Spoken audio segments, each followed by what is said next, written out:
Welcome to the Solimi Dreams channel.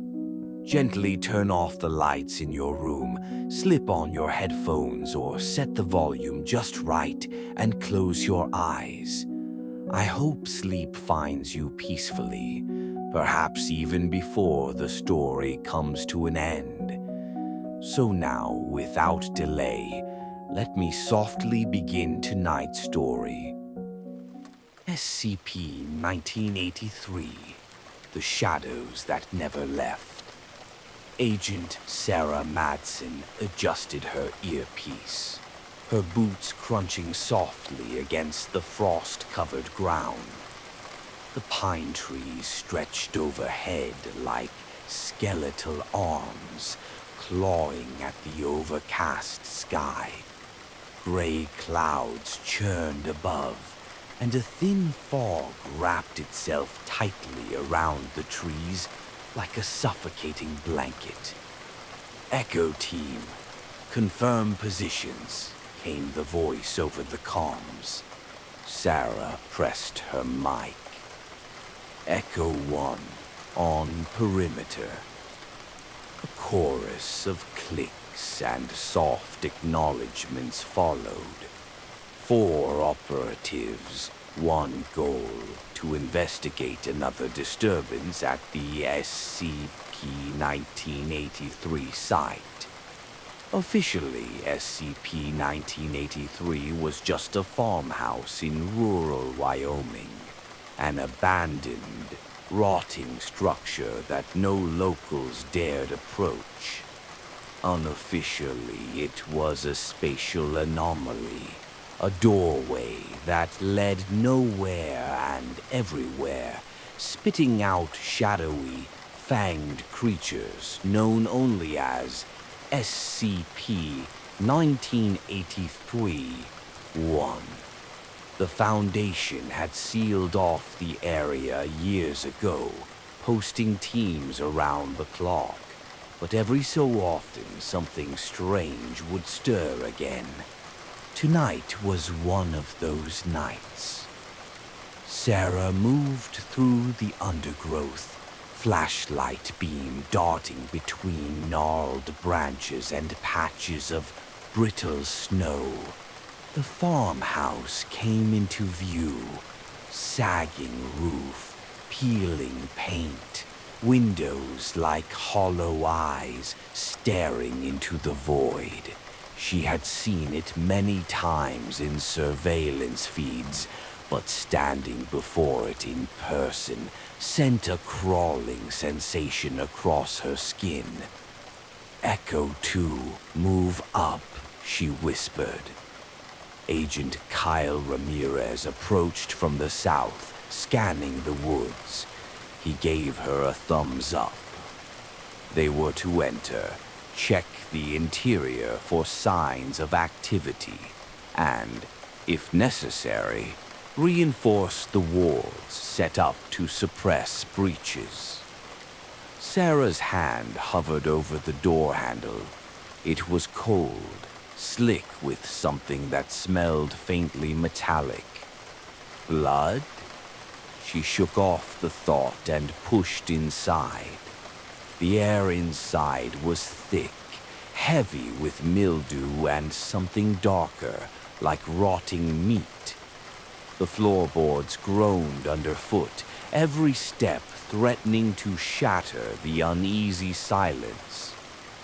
Suddenly, a voice crackled in her earpiece. "Echo 4 here, movement outside near the east tree line." Sarah froze. "Can you confirm target?" A pause, then, "Negative. Just shadows." She exchanged a glance with Kyle. Shadows. Always the shadows here. "Echo 4, stay sharp. We're continuing inside." The living room was a mess of overturned furniture, torn curtains, and strange symbols scratched into the walls. Some of the carvings looked fresh, Others pulsed faintly under the flashlight beam, as if the walls themselves were breathing. They moved carefully, sweeping each room. In the kitchen, an overturned chair. In the hallway, muddy footprints, but too many toes, and too large to be human. Kyle muttered under his breath, "I hate this place." Sarah didn't respond. She was staring at the door to the basement. It was slightly ajar. "Echo 3 status?" she whispered. No response. "Kara, come in." Nothing. Suddenly, a faint thud echoed from below. Sarah's stomach clenched. She drew her sidearm, signaling Kyle to cover her. Carefully, slowly, she eased the basement door open. The stench hit her first. Rot, mold, and something coppery. She flicked on her shoulder-mounted light and descended the creaking stairs. The basement was a nightmare. Symbols etched into the walls. Candles melted into pools of blackened wax. Old bones piled in a corner. And in the far end, the door. It looked like a simple wooden door, embedded into the stone foundation. But no one had ever been able to explain why it was there, or where it led. The SCP-1983 file was clear. The door opened into a pocket of reality, a twisted place crawling with shadow beasts. Sarah approached cautiously. Something was off. The door. It was open. A thin slit of blackness yawned in the foundation, darker than any shadow. The edges shimmered faintly, warping the air like heat. Her mic crackled violently. "Sarah, get out! Get out now!" Kyle's voice panicked. She spun around just in time to see him tumbling down the stairs, shoved by something unseen. His eyes were wide, mouth open in a scream, but no sound came out. Shapes emerged from the blackness. They were tall, spindly, dripping with shadows. Skeletal jaws gaped open, fangs glinting in the dim light. They moved in a jerky, unnatural way, flickering in and out of view like broken film reels. Sarah fired. The bullets passed through, striking nothing. Kyle scrambled to his feet, but one of the creatures lunged, and its shadow stretched impossibly long, wrapping around his legs like tendrils. He let out a strangled gasp as he was dragged toward the open door. "No!" Sarah lunged, grabbing his arm, but the pull was too strong. Kyle's fingers slipped through hers, his eyes wide with terror as the shadows swallowed him whole. He was gone. Sarah stumbled back, heart hammering. She slammed the basement door shut, barricading it with anything she could find. A broken chair, a shelf, debris. Her breath came in ragged gasps. "Echo 1 to command," she hissed into her mic. "Hostiles active. We've lost Echo 3 and Echo 2, requesting immediate extraction." Static, then a faint voice, warped and distant.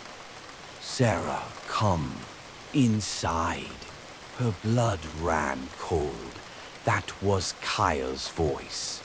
She backed away, trembling. Suddenly, the basement door shuddered violently. Something slammed into it from below again and again, each impact rattling the walls. Cracks began to spider across the wood. Sarah turned and bolted. She sprinted through the house, dodging collapsing beams and clouds of choking dust. Outside, the fog had thickened, twisting into shapes, vaguely human but wrong, as if the forest itself had birthed nightmares. Her comms erupted in panicked chatter. Echo 4, we're under attack. I repeat, we're... A wet, tearing sound, screaming. Then silence. Sarah ran. She didn't stop until she reached the tree line, lungs burning, legs trembling. She ducked behind a tree, gasping for air. In the distance, the farmhouse stood quiet and still, the basement door now wide open. Shadows poured from it, flooding the ground like spilled ink, creeping toward the woods. Sarah raised her weapon, but she knew it was useless. The shadows were coming, and they never left. 3 days later, Mobile Task Force Epsilon 6, Village Idiots, arrived on site. The farmhouse was gone. In its place was a crater, burned black, surrounded by scorched trees. Scattered around the edge were bits of gear, comm units, weapons, shredded scraps of Foundation uniforms. But no bodies. The report filed later described the anomaly as temporarily dormant. But those who had been there knew the truth. SCP-1983 wasn't dormant. It was waiting. And somewhere in a place beyond shadows, Echo Team's screams still echoed. I hope you've already drifted off into a peaceful sleep. If not, I truly hope the upcoming stories on my channel will help you get there. If you enjoyed this one, feel free to subscribe to my channel. I'd be so happy if you liked and shared this video with your friends. It means a lot and gives me the encouragement to keep creating more stories like this.